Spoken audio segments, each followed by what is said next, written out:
Welcome back guys. In this video we're going to be using our two favourite iPad apps, LumaFusion and Procreate, to produce this awesome 3D shadow text effect like this. So before we jump into it, if you haven't done so already, hit that subscribe button so you don't miss any of our future videos. Okay, let's do it. So here we are in LumaFusion.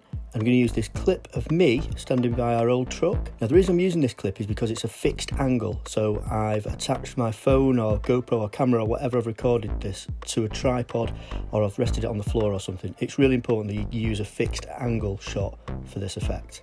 Okay, so the first thing we're going to do is we're going to export a snapshot. So go down to export in the bottom right here and choose snapshot.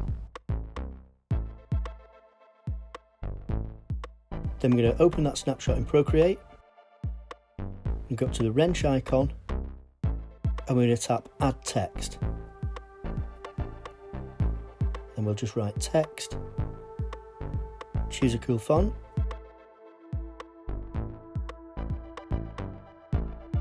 now we're going to select that, place it to where we want it on the screen. So if we go up to the adjust tab, you'll notice it'll rasterize that text layer, and that's what we want. So let's bring the brightness all the way up to make it white. And now when we tap the select tool, you'll notice it says uniform. We want to select distort, and then we can manually add our 3D effect to the text like this.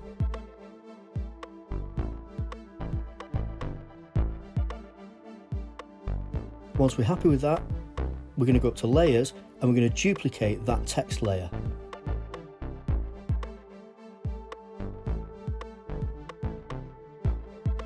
Now select the layer underneath, tap the adjust tab again, hue, saturation and brightness, and bring that brightness right down to make it black. Now we're going to use the select tool again to manually make that layer into a shadow like this. We'll just get all that lined up properly. So once we're happy with the shape, a really cool thing we can do is if we go up to the layers tab again, and if we tap with two fingers on that layer, it'll let us adjust the opacity so we can make it look more like a shadow like this.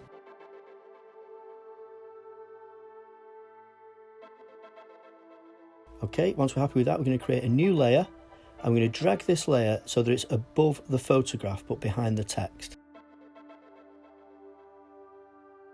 Next, we're going to choose a really bright green colour, and then we're going to drag and drop that green over that layer. And that's what we're going to be exporting.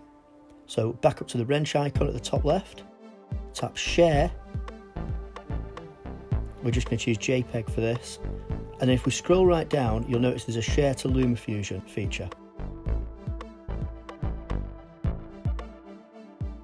So back in LumaFusion, we're going to drag that green screen that we just created from our imports folder,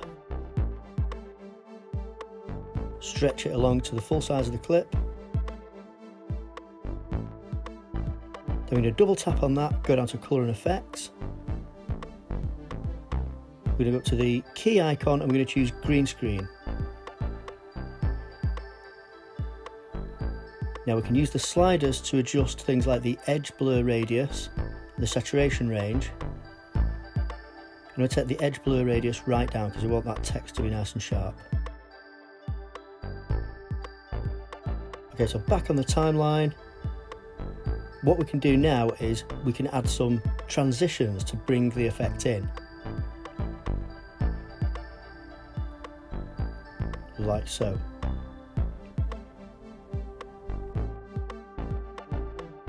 So that was a bit fast, so if we zoom in, we can extend the length of that transition. And the end result looks like this.